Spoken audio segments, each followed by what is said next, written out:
and growing crises like homelessness and addiction. The 520 bridge is going to close at 11 o'clock tonight and remain closed to drivers until early Monday morning. WashDOT says eastbound 520 will stay open between I-5 and Montlake.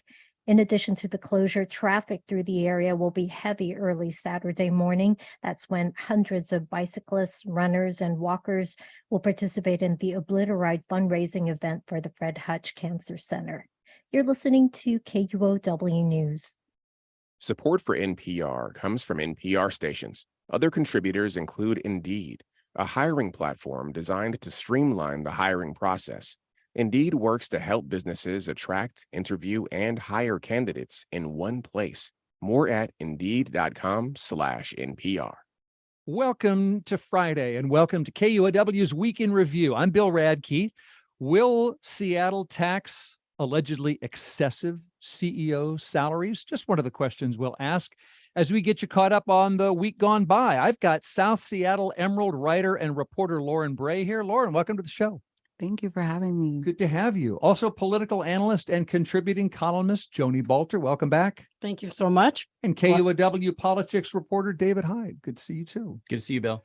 We are streaming this show. We do have faces, so why not use them? You can join us on YouTube or Facebook and watch the program any old time. Let's get out topic number one. Unfortunately, it is fire. You know, we've got one of America's biggest Hawaiian communities right here. Hawaii is a big travel destination for Seattle area folks. There's just a lot of heartache here over the fatal fires on Maui. At least 55 people have died. Rescuers from King and Pierce County are there now. KUOW reporter Ann Dornfeld spoke with Hawaiian transplant Peter Buza, owner of Kauai Family Restaurant in Seattle's Georgetown neighborhood. I couldn't sleep last night just thinking. Buza's brother and sister-in-law's home in Lahaina town is in ashes, he said. So is their car. Buza said it's heartbreaking to watch folks like his brother, a disabled veteran, go through one more hardship. He's lost everything in Maui. Nothing to go back to. Nothing. Lahaina is popular with tourists. I've been there as a tourist, but Joni, it's got a history that's much longer than the American presence. Yeah, I mean, look, Lahaina was the historic heart of old Hawaii. It goes back to the whaling industry days. And what this horrible event tells you is that there's no getting away from climate change these days. This last year, even in paradise, we all think of it as like this kind of stuff doesn't happen in Lahaina or Maui. And I learned a term this morning that I just found. What? I never heard this before. Do you know what a flash drought is? I don't. And I hadn't. So this is supposedly one of the factors that happened. Everybody knows the story, knows that there was a hurricane offshore, but and Maui had been lush up until a couple weeks or a month ago. And then a flash drought hits, creating just these incredibly dry conditions. And so if a fire meets a hurricane, the winds of a hurricane at some distance offshore, that's how you have this sort of inexplicable event. It's just devastating. And Lauryn, we touched briefly there on the on history and pre-American presence. And to you, American presence of imperialism is part of this story.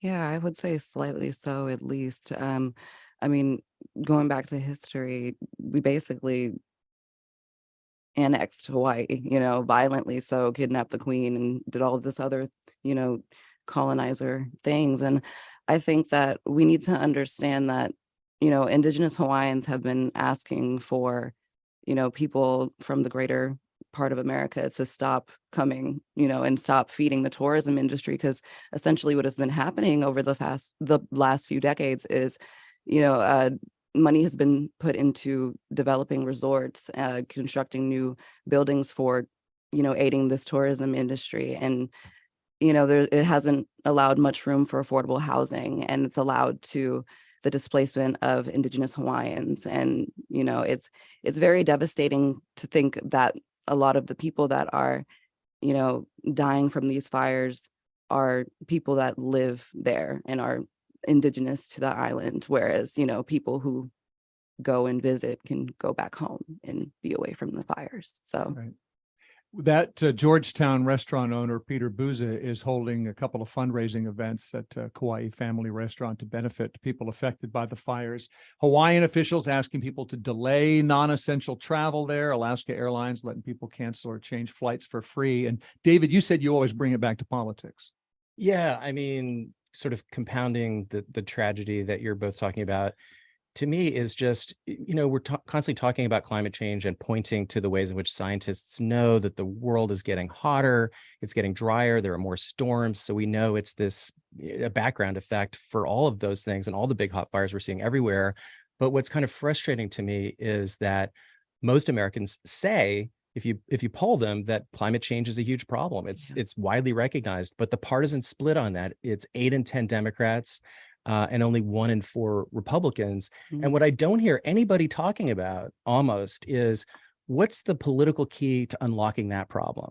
Because unless that problem gets fixed, we can't get a national climate policy that's coherent. We can't get international agreements. And so as much as I love hearing, this is how we solve climate change, this is what we need to do, we know an awful lot of that stuff. Let's do it. Politics is the answer, as far as I'm concerned. And I just want to hear a lot more thought go into that and sort of solutions so that we can at least try to start kind of preventing more of these tragedies from occurring in the future.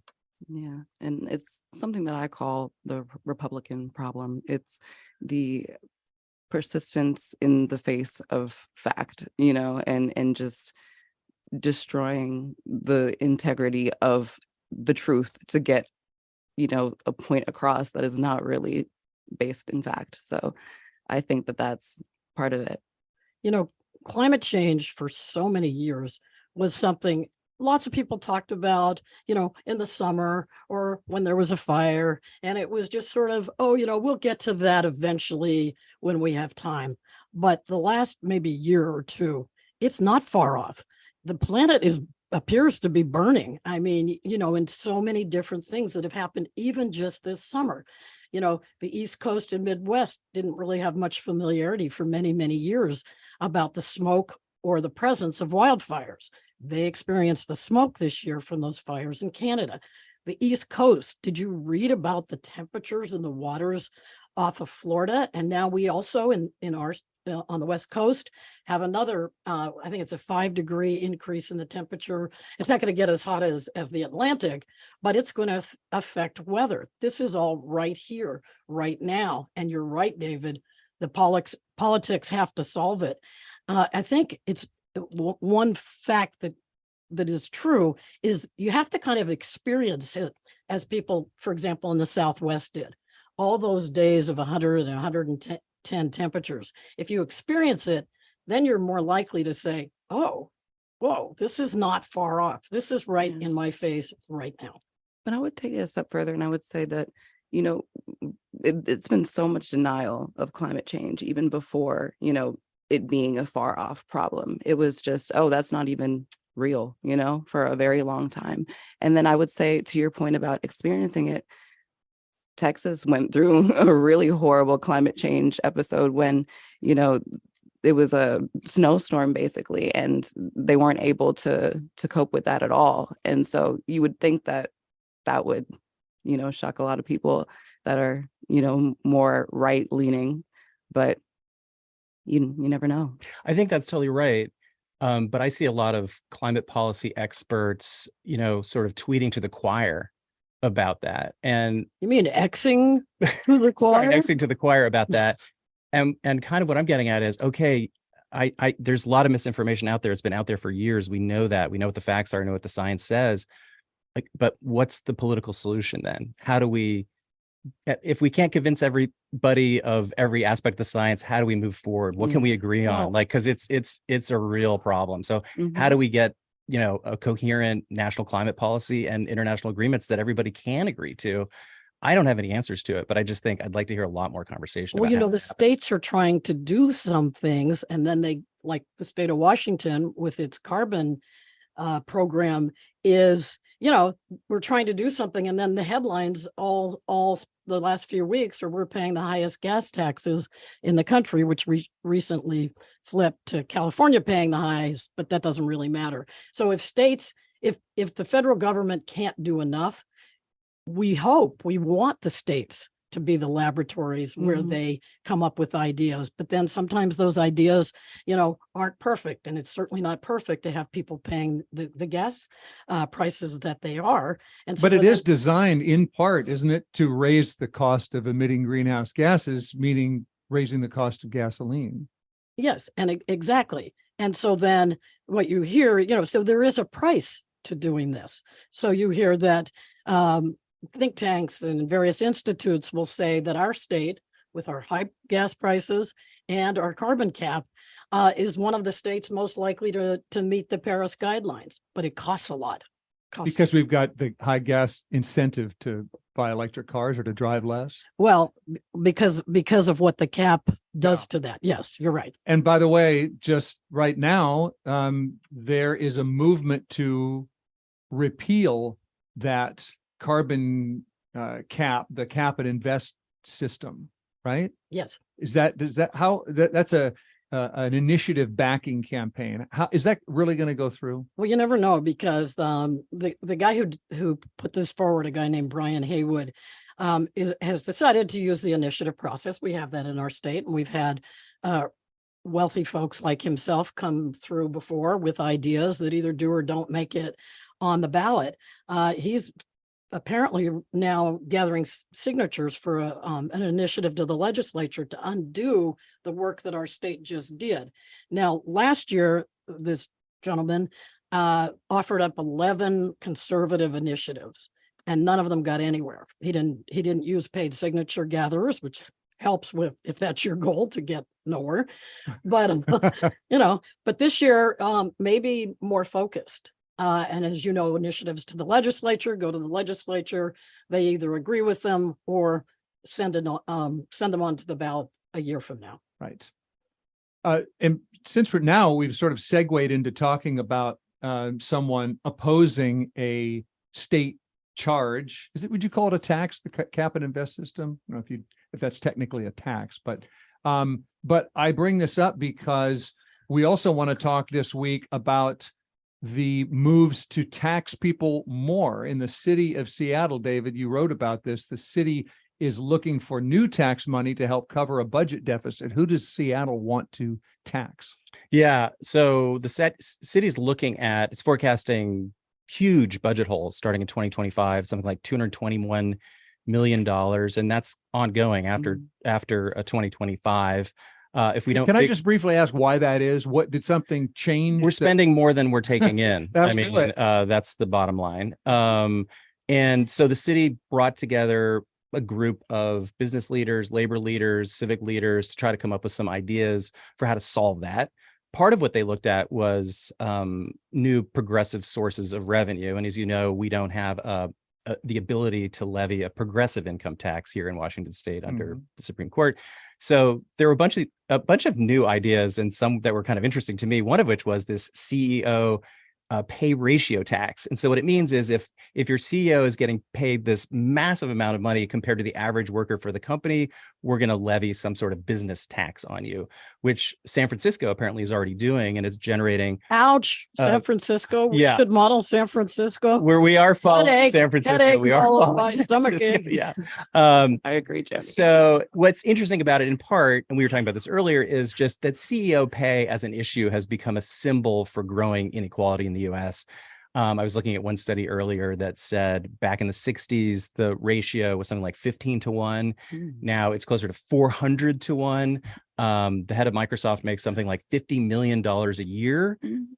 So there's a sort of moral concern about the inequity at the heart of this. Unfortunately, I don't think if the goal would be to fix that, it's unlikely that Seattle's tax is going to cause, Amazon or Microsoft or whoever to actually change their pay for CEOs. It doesn't really fix the labor market problem. But I would want to, I'm stopping at 1 second, but I wanted to bring up one other tax, that's being proposed, which is a vacancy tax. So this is a tax on vacant properties. So if you're a real estate investor and you're sitting on, I don't know, 50 apartments downtown or whatever, and they're not renting out, they're going to tax you. And presumably that would encourage people to go ahead and say, at least I'm going to fill this unit. And, we've got this housing crisis at sort of all levels of the market. So that's one which would generate revenue and actually have that sort of impact potentially. Lauren, I want to hear from you about this. David, would you just tell listeners, remind them why it is somebody would have a property and not be renting it out? I can't remind them because I'm not sure what the answer to that is. I mean, I would think that, I don't know. Why wouldn't you be renting it out or selling it? But presumably they think that there are some of these properties. I mean, these are things spec. Yeah. And these are things on spec and hoping to eventually charge even bigger bucks than whatever's on their list if they're trying to rent them. Right. And yeah, we've become a part of a global speculative real estate market. Seattle didn't really used to be, but now we're like Tokyo, San Francisco, New York, Los Angeles, whatever. We're at that level of investor interest because of all the money that's being generated here by all the big companies. So this is an effort to try to do something about that. It's not clear that all of these things are legal. So that's one that they would still have to investigate. Yeah, I would just want to start and say that the reason why a lot of properties are vacant is because the clientele and the people that would fill the apartments are not consistent with the desirable clientele that the real estate companies want. And I was talking to Jay Jones, and we'll probably get more to him when we talk about encampment sweeps, but he was telling me about who's Jay Jones? He works with Services Not Sweeps. It's a coalition that is working to ban encampment sweeps during the winter and extreme weather. And he was basically saying that, it's really harsh, but they don't want people in those apartments. The people that live in Seattle that really need them, they don't want them in there. And it's because, we have a huge mass addiction problem. We have a huge behavioral crisis problem. We have a huge homelessness problem. And a lot of the people that are really in need of housing are not consistent with what real estate developers want as far as desirable clientele. And why are they owning real estate? Well, because they want to make money, and being a landlord is very lucrative, very lucrative. Being a landlord, you wait for people to go to work and make rent, and then you collect it, and then you can have your side job. You could be a CEO, you can have a family business or whatever, and still generate income off of not going into work and clocking in. Okay, so a possible vacancy tax. And what about the jumpstart tax? It's bringing in money. People keep tapping that. Yeah. So that's what we do around here. If we have a revenue source, it either comes in bigger than you expected, which that tax is doing. We need to remind people this is a tax on high payroll businesses. Correct. But then everybody runs for it. They're like, hey, you have $300 million new in there. If it's close to that, like David said, what about using it for our latest deficit that we anticipate? And also, I think in this conversation, one thing that has to occur is that we have to look at the nature of the deficit. Much of it is going to be for anticipated city salary increases. You can argue pro or con on that if you want to. And I think we have to ask how many different revenue streams this city has and add some of them up. Because, every time we vote, we are the good voters of Seattle. They're so willing to be helpful to their fellow Seattleites. We have roughly $1 billion coming in for affordable housing, likely to pass this fall. We have Move Seattle. I think that comes up next year. It was close to $1 billion. They're not going to come in lower. No, they're not.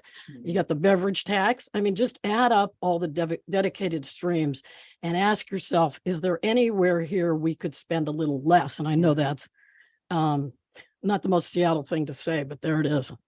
And I'm glad you brought up the beverage tax, because I want to talk about that, because these individual tax revenue streams are also in a deficit. And that's the big problem with it is jumpstart funding is used to fill those holes. And you can't just keep doing that. But also we have to look at what we're already spending money on, and I don't have the number in front of me right now, but like I said, we'll get to this when we talk about encampment sweeps, but we're spending millions and millions of dollars on a third-party organization to basically conduct that work, And so if you look at the budget and look at what we're really carving out money for, you have to ask those questions about, is this really necessary? And Well, this work group they didn't come up with spending cuts, and that was kind of a complaint of the Chamber of Commerce, but they did say cuts will be a part of this process. And one of the things they talked about was looking at, does our current spending align with our current priorities? So priorities could change, or they could find areas where, this spending just isn't really working. And so we might cut there. But they also didn't recommend that the city pick any one of these or proceed. No. And I think that there were some Seattle City Council members who were hoping that they would get that kind of support. But, that's not exactly how it worked out so far.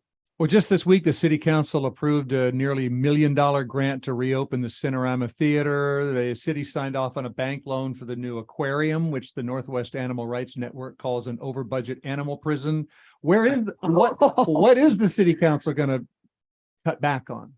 What spending are they going to So that's about $17 million of supplemental budget funding. So basically they're like, hey, revenues are coming a little higher than expected. It's an interesting question, I think from, say, the Chamber of Commerce's perspective, they're like, well, why don't you sock that away, put it towards this projected $221 million deficit?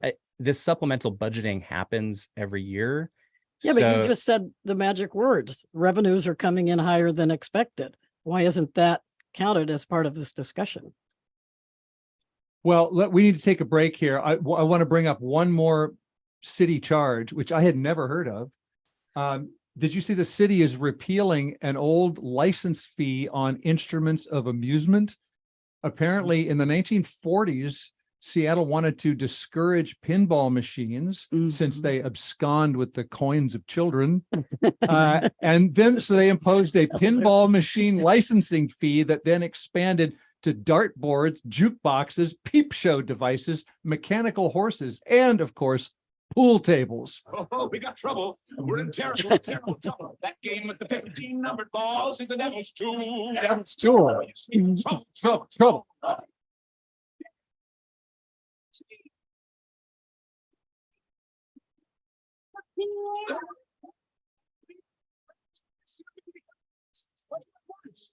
So obviously we get the young ones moral after school, but it's expensive for a small business person like the owner of the Icebox Arcade in Ballard, who says he spends $15,000 to $17,000 a year on that fee, and it only brings in about $64,000 a year. So that fee is on the way out.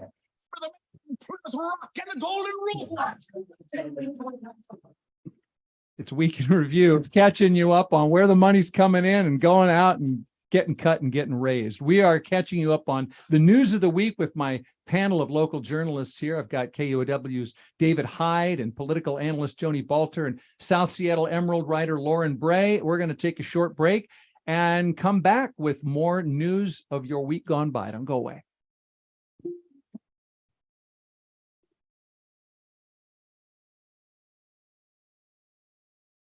This week in This American Life, we go to the beach with an unlikely beach doctor, one man's lonely fight against the Speedo, and David Sedaris. I used to think the ideal name for a beach house was the ship shape.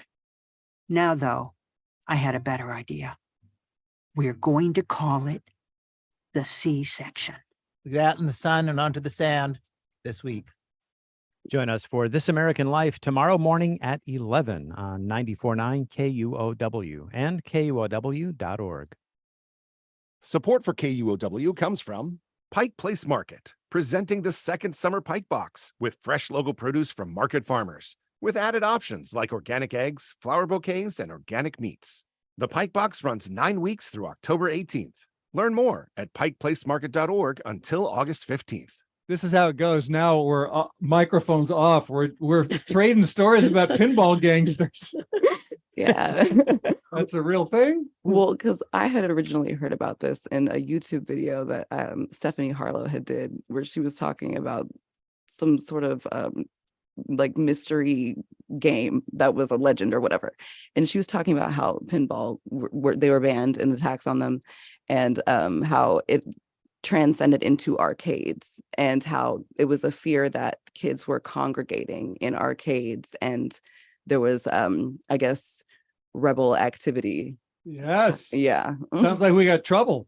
Yeah. It's, Kids are rebuckling their knickerbockers below the knee. well, you know, He's gonna Pac-Man, hit that button again, you know. Pac-Man really riles me up too. Yes. When I play Missile Command, who knows what I'm going to do? Okay, so that's Lauryn Bray from South Seattle Emerald. We got Joni Balter here, David Hyde, KUOW politics reporter David Hyde. We just had some primary elections for cities and counties and school boards. And in Seattle, we've been hearing so much lately from residents saying they're fed up. Could you tell the fed upness by their votes in the primary election? There's some disagreement about that. I would say for the most part, not really. And I'll look at District 6, the Ballard area, as an example of that. Dan Strauss, the incumbent, did pretty well. He'll be facing off against Pete Hanning, head of the Fremont Chamber, former bar owner, in the general election. Pete Hanning ran a campaign kind of based on crime and public safety and ended up about 20 percentage points behind Dan Strauss, in this primary. Now, there's name recognition, there's all sorts of factors, but you could say that this result suggests that folks in the Ballard area aren't super exercised and unhappy and angry about the direction that the city council has been going in. Maybe when it comes to public safety. I will say I was out talking to folks on election day, as I like to do, and it's not a scientific poll, but a lot of people told me they were concerned about crime. I heard that kind of going into this and public safety. I hear it all over the city. Mhm. And yet what they think we ought to do about that differs. Who they think they ought to elect differs. And the only other thing I'll say is I did hear from quite a number of people I said, who'd you vote for? And they're like, I was reading that, The Stranger. Yeah, The Stranger. And I voted for Dan Strauss. Yeah, Dan Strauss. There was some of that, and no diss. I mean, people are busy. They're at the beach. I get it. But that's a factor. And so I think in some ways, okay, 20 points in the primary, but that's just a poll for now, and we don't really know for sure what's going to happen in the general election. And also, let's point out that Dan Strauss was one of the votes for defund the police. And there was no vote to defund the police, but yeah, I hear what you're he saying. said he was for the vote. Open to 7-2. exploring the possibility. Open to exploring the possibility, and everyone like yourself is still running away from that. But anyway, and I love you, David. But anyway, back to Dan Strauss. He did send out a mailer that said defund was a mistake, and he said it like mistakes were made. I don't necessarily know who made that mistake, but so he did run from that, and many of the incumbents were either silent on that topic or ran from it in different ways, or ran in circles in the case of one of them. So,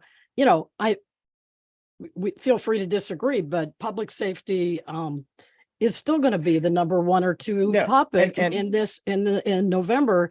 And if you're looking for sort of what happens next and who's going to talk about what next, that many of the challengers and a couple of the incumbents are going to talk about how big is the police force. It's down 947, lowest in decades.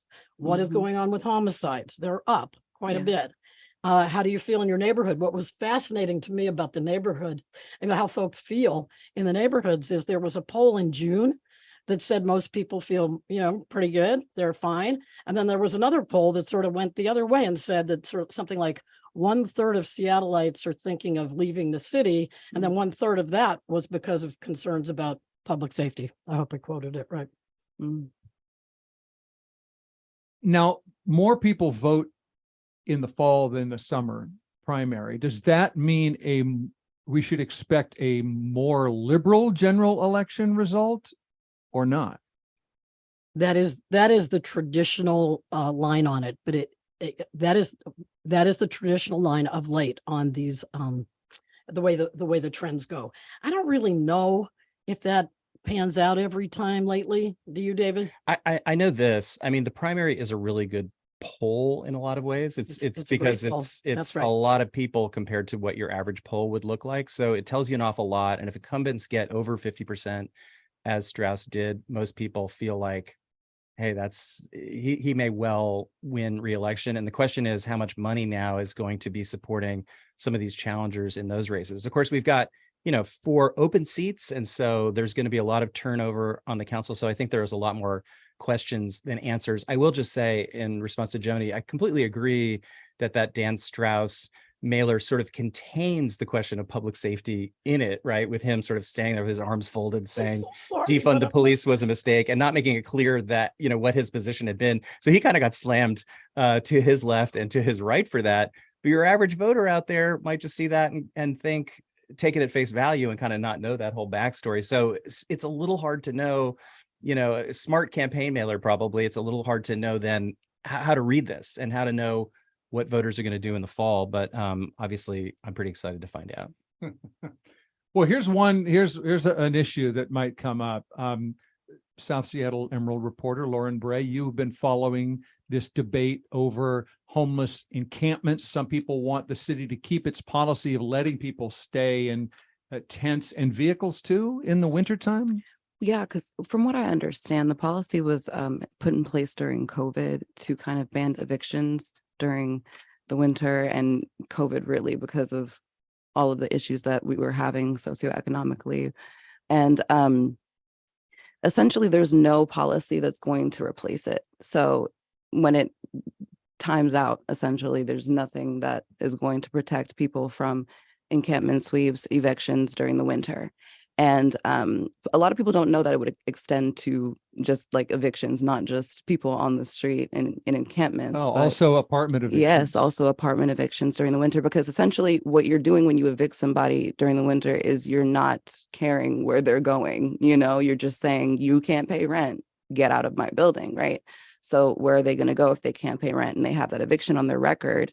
They're going to be on the street in an encampment. So, and then if you also are doing encampment sweeps, then there's really nowhere for people to go because they can't even put up a tent on the street anymore. So, and will you remind listeners why some people would, first of all, there's a matter of some people would rather stay out of shelters, even in the cold and the wet. And then you have the question of what's even available. So it's not even just they would rather stay out of shelters, because when I was talking to Jay Jones, the person who works with the Services Not Sleeps Coalition, he was telling me that there's just not room. And so essentially when they do those sweeps, they have referrals that they place to homeless shelters, and they will place a referral for every single person that they sweep off the street. But if there's no space in a shelter for all of those referrals, where are those people going to go? So it's essentially you're sweeping people off the street and not putting them anywhere because we don't have shelter spaces. And that's a whole other thing, you know, that opens a whole other can of worms about why there's not enough spaces. Also, there's a whole issue of safety in general in shelters, depending on who you are in your background. A lot of, you know, trans people don't feel safe in shelters. A lot of LGBTQ plus people don't feel safe in shelters. A lot of women don't feel safe in shelters. A lot of Black people don't feel safe in shelters. And there's reasons why for all those different demographics. So people would rather, you know, have something of their own. You know, you pitch up a tent. I've driven in the car. I've seen, you know, people's encampments, and I've been like, this is a whole community, because it's not just one tent. I'll see several tents, people living together very communally. And I'm like, if this was actual shelter, that's a beautiful, you know, way of living. And I had also talked to Katie Gendry, who also works with Services Not Sweeps, and she was talking about, you know, her revolutionary ideas for like housing and just this communal way of us all living together, and how that would just kind of make quality of life better for everyone. So there's a lot of dreaming there. So yeah, I feel like the conversation is really necessary, and I feel like the policy should definitely be put in place and replaced. Great job on this story. I really learned a lot about how it works when you know, if you're in extreme weather or not extreme weather, and how the shelter is offered. And I had actually assumed that we already banned sweeps in extreme weather, and I wasn't sure about the full season of winter. So what do they do? Is it temperature driven? Is it, you know, length of a cold snap or something like that? How do they, you know, how will they do something in an El Nino year, which we're supposedly facing? Like maybe there won't be any extreme weather in a kind of winter that we think is coming our way. Well, I'm not too familiar with the exact guidelines, and I'm not sure that they exist really. But, you know, for me, I would like to think, you know, when it's too cold to be outside, and you know when these extreme weather events are coming. You know, Seattle is known for having rainstorms and snowstorms during the winter. You know, the whole sunny, California perspective that we have of the West Coast does not exist up here in the Pacific Northwest. So I think we all know when extreme weather conditions, come up. So I think it's part of having that humanity of like, would you walk your dog in this weather? Should somebody be living on the street in this weather? If the answer is no, then the answer is no. Yeah. And I think those questions and this question of sweeps could be an issue in the Seattle City Council races. I loved your story and saw another story in the South Seattle Emerald that I think was a real change story where they asked city council candidates, should we ban winter sweeps? They didn't get responses from everyone, but in District 1, which is West Seattle, climate activist Maren Costa said, yes, we should ban winter sweeps. In fact, we should ban all sweeps. Her opponent in the general, tech lawyer Rob Saka, didn't answer, but he's been kind of closely associated with Mayor Bruce Harrell and associates his positions with Harrell's. And Harrell, of course, has stepped up sweeps, since the pandemic. And arguably he won on the issue of sweeps in 2021, which is almost a referendum on the question of sweeps. So it'll be interesting to see. I mean, we're sort of already seeing that 2023 is a different year, possibly. And so who knows, but I do think, it's going to be something that people should be talking about in these races and certainly in the debates. Let's hope that, this comes up. Yeah. So I live in District 2, and I interviewed Tanya Wu at length about a lot of these topics, but specifically we talked a lot about sweeps. And I think it's really going to be an important. Tanya Wu is a community activist in the Chinatown International That's right. District. Thank you. And she's challenging incumbent Tammy Morales, and they may agree on more stuff than you think. But I think what voters there will be asking is if both candidates can be very specific about what their positions are. In some of my interviewing with Tanya Wu, I did not feel like I actually knew what she was advocating. And so I predict that those positions will sharpen as we go forward if Tanya thinks that she has a chance against Tammy Morales, who did pretty well by the time the final votes came in. And we didn't even see those till late last Friday or even Monday of this week. So, yeah. Okay. Well, let's pause there. The election day is November 7th. That's our election deadline around here. So you can spend your summer and autumn getting caught up on your local races beyond city of Seattle. We are bringing you the news of the week. I'm Bill Radke, hosting Week in Review, where you're listening on the radio. Maybe you're watching on YouTube and Facebook. Just search KUOW Public Radio. And we're going to come right back with Joni Balter, Lauryn, Bray, and David Hyde after this short break.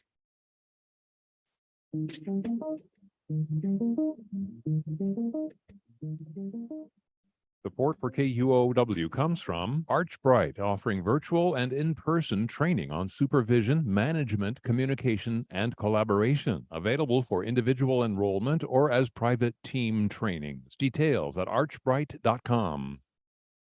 I'm Julian Marshall, host of BBC NewsHour. On today's program, with the residents of the Hawaiian island of Maui given sufficient warning of the wildfires that have killed at least 55 people. And Ukraine's president dismisses all the regional officials in charge of military conscription. You will hear those stories and a whole lot more today on BBC NewsHour. It begins at 1 p.m. right after Week in Review on 94.9 KUOW. Support for KUOW comes from Amazon, partnering with local food banks to help meet the needs of families experiencing food insecurity in the Puget Sound. Amazon uses its transportation network to deliver groceries to families and students in need. You are with KUOW's Week in Review. Politics reporter David Hyde is on my left. South Seattle Emerald writer reporter Lauryn Bray on my right. This is where we're sitting. A political analyst and contributing columnist Joni Balter. Catching you up on the news of the week. And David, you reported on a lot this week, David Hyde. Did you say I'm on your left or your right? I can't remember which it was. Well, you're trying to answer this from your left point of view. Yes. I'm just in a room with some people. Yeah. You reported on the city of Seattle about to offer a first of its kind protection to gig workers. In fact, City Council member Lisa Herbold told you that people who work for Instacart or DoorDash can get unfairly dinged for stuff they can't necessarily control. Workers can be deactivated without receiving any notice or any reason at all. Often that is a result of algorithms that include little to no human review. How do you get algorithm deactivated for something? What's this about? Yeah, and it's very science fiction-y, isn't it? You're sort of deactivated. Apparently, the worker goes to log on oftentimes and just finds that they've been terminated. You don't call it fired because they're gig workers; they're not technically employees. Okay. But what workers told the Seattle City Council, it sometimes could be happening because they were delayed a bunch of times for reasons beyond their control, or when the bridge was out to West Seattle, they were like, I can't do that. This app is telling me it's going to take 20 minutes, but I know it's going to take an hour. So if you refuse enough orders, you might get deactivated for that reason. And the new law basically says the company has to have a good reason to deactivate folks, which is an interesting development given the fact that we live in a right to work state. So many of us can be fired at will, essentially, for any reason. But these workers now, there has to be kind of specific reasons, and they have to give 2 weeks notice. Although there is an exception that was made, there were a number of exceptions made. So if a worker commits an egregious act, let's say they're threatening people or a risk to customers, then they can be terminated immediately, apparently. And I will say one more thing, which is that businesses still had some objections. It ended up being a 6-2 vote because of that. Some concerns about privacy, for example, like if you're a customer making a complaint and it's a very small business, let's say a pet sitter that's only got 5 customers, even if they anonymize that data, could that person figure out who had ratted them out or whatever, turned them in, and then retaliate? So that was one of the objections to this piece of legislation, but passed 6-2, and Bruce Harrell's expected to sign it into law. I really feel for the gig workers. How many times have you sort of downloaded somebody's story when riding in an Uber or Lyft, and you understand who these people are? Sometimes they'll take a phone call from a family member, and you just, these are many times immigrants just struggling to make it in this country. A gentleman killed a few days ago in Soto in the middle of the night was a I think an Uber or Lyft driver. Carjacking in Soto. Yeah, carjacking. Thank you. That said, we don't know exactly what the numbers are here. We don't have that information. We don't know how big a problem this is. You're going to hear the business communities say, "Can't we fire whoever we want that's not a good employee?" What it feels like is missing from this is what you started with there, is you can just sign on and everything has happened while you were asleep or, or driving or something. Why isn't there more process? There needs to be more process. Yeah. If somebody complained about me at work, and either I deserve it or I don't, but I would like to hear what happened, because there's so many misunderstandings with people filling in, after ride, as an example, after ride summaries. Oh, it really went horrible, when, like you said, it had absolutely nothing to do with the driver. You know what getting around Seattle is like. You hit stuff that even, the best app didn't tell you was going to be there. So I really wish there was a forum for the process that goes with this. Yeah. And also David mentioned that there's like an algorithm component to it. And I had written an article about this, about AI technology and the bias that they're finding when they're doing tests on basically how the processing works, right? And if you read my article, I write way more eloquently about it. But basically, AI systems are mimicking human bias.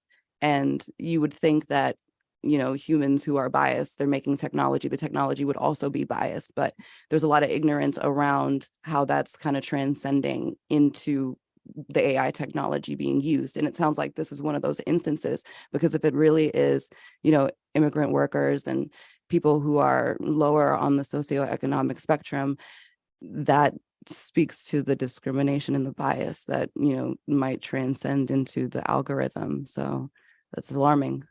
Well, I assume these non-human judgments and firings are just going to get more ubiquitous and easier. What if it's not the worker's fault?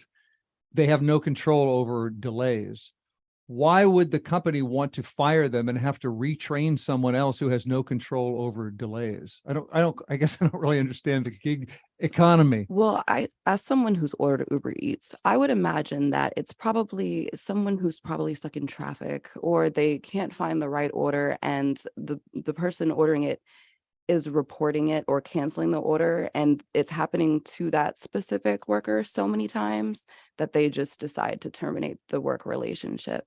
That's what I can imagine happening, because a lot of those instances where people cancel orders because it's late or whatever have you, they have anxiety about the person running off with their food. Yeah. Well, and this builds on a lot of the progressive legislation Seattle has already passed for these non-unionized gig workers, raising the minimum wage. There's sick pay now, and we're really on the cutting edge of a lot of this stuff, thanks to, I think, a lot of successful lobbying by a group called Working Washington, which is, really with its allies on council, working hard on this type of legislation.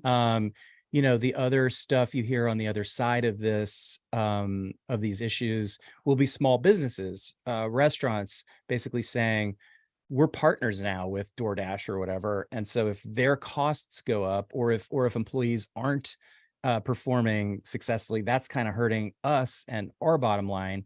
I don't have any way of adjudicating that, but it seems like we're moving in the direction of basically saying worker protections, sick pay, things like that are basic needs that these workers have, and that's what we're going to do. Well, there's only one thought about that, and is this first in the nation. We can be proud of that because we are protecting people who are vulnerable, but you also have to wonder how much a sort of labor agenda comes to Seattle and says, let's try this idea in Seattle. You know what? Have you counted the votes on the city council, what they're likely to be? I mean, without knowing sort of what the backside of it is. And so that's just one concern that I've heard in my reporting. All right, we'll see. So the mayor's going to sign this. So Seattle's going to find out, right? How it goes. Yeah. Okay.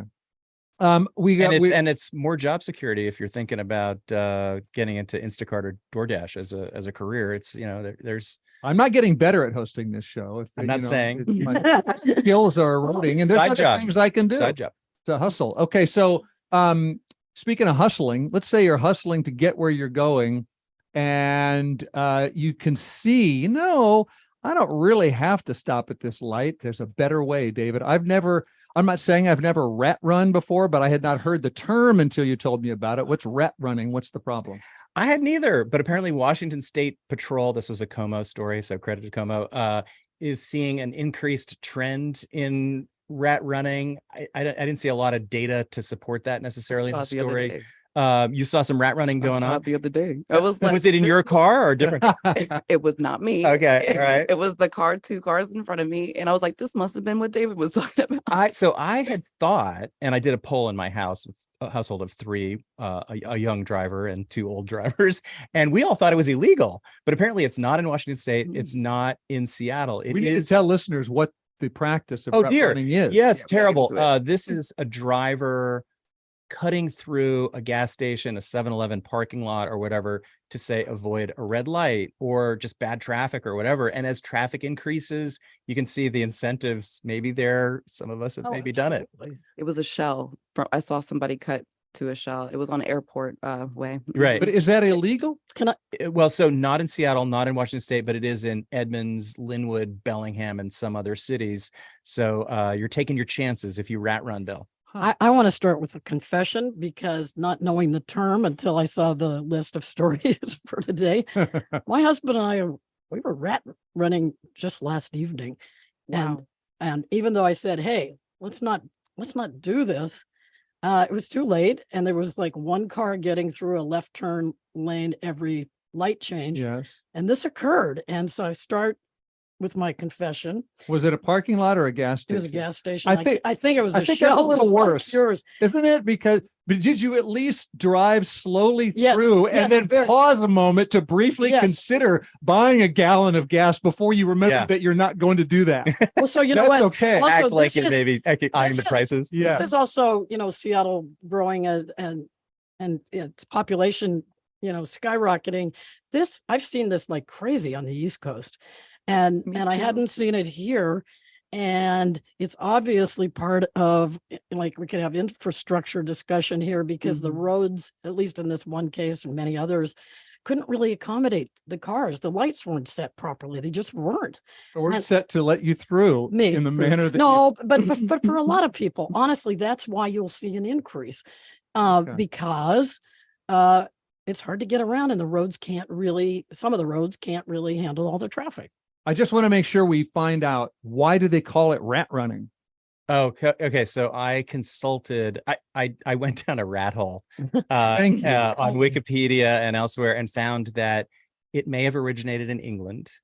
And so I consulted a British friend of mine who confirmed that over there, you know, those taxi cab drivers they're highly skilled apparently in London. So rat running refers to taking local roads to get where you're going faster than the average, human who's just taking the regular arterial routes. It's not like a rat in a rat runner. Yeah, I'm so a everybody's a traditional rat rat runner runner. when it comes to that, if they can, right? And they've got windy roads over there because they didn't have the grid and the planning and all So that. is it like a rat in a maze that has figured out how to get there? How to get out. That's fast enough? That's it. the imagery. That's Yes. it. I You think got that it. is It's it. also called rodent running, apparently. That's another, Okay. so Well, not that's a just bit of a rat. British, no? Rats are smart and they know the fastest way to from point A to point B. I was also thinking, though, isn't there sort of a moralistic finger wagging element to it? Like you're a rat for doing It's it. judgmental as heck. Very This is- loaded and so- dehumanized. Yeah, Mhm. Yeah.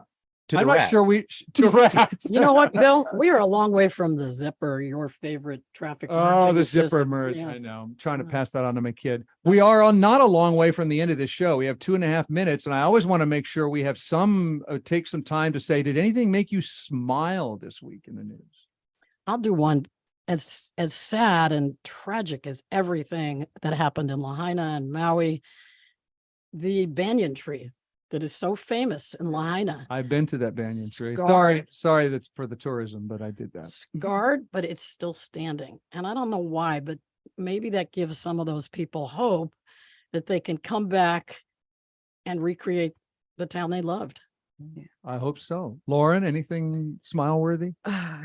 It's going to be slightly nefarious, but Ooh. I went to see Paramore 2 nights ago, and it was their last show. They canceled the rest of their dates on the tour, so I got to see them for the last final time in a show. while. How was Paramore? Oh my God, Haley Williams and everybody else, of course, but phenomenal. Her voice is amazing.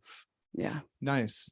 Hey, David, what did you smile at? Today is the return of English Premier League soccer for soccer fans or football fans, and also just how great the soccer has been at the Women's World Cup, despite the U.S. exit. Just watching it as a fan, I mean, it's just fantastic. It's really I'm riveted. Well, listen, that's my entree, because my smile is Seattle soccer star Megan Rapinoe on Sunday at the World Cup missed a crucial penalty kick, which she almost never does. And her reaction was a bitter laugh, which drew outrage from Fox News outrage correspondent Megyn Kelly. Can you imagine the Miracle on Ice hockey team laughing after they lost? They wouldn't. They took it so deadly seriously. They understood they had on the stars and stripes and that the entire country was watching them. She's able to laugh. It's all about her. They refused to honor the country. When Rapinoe was asked afterward, why were you laughing? You missed the shot. You lost the match. She said, because, quote, this is like a sick joke. For me personally, this is dark comedy that I missed a penalty. End of quote. And I think this is an example of America's irony divide. And I must say, I stand with the elites who perceive the human condition to be a tragicomic absurdity in which our theoretical inability to explain contingency leaves us in bemused anguish as the ordinary structures imposed on existence collapse. If that's not a country music song, it should be. And I feel like that's what Megan Rapinoe was doing. And that made me smile. She can see the big picture even after she screwed up. Laughter is a stress reliever. Come Yes. on. Mm-hmm. Right. We've all been there. So Ironic, like rain on your wedding day.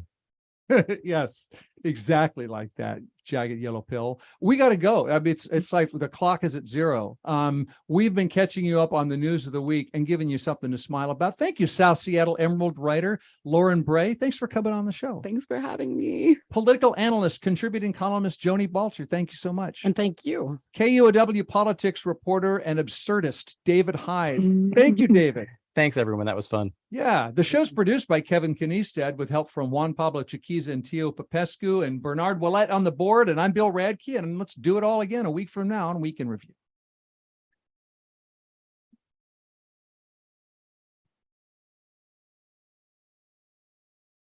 KUOW FM Seattle, KUOW Tumwater, KQOW Bellingham.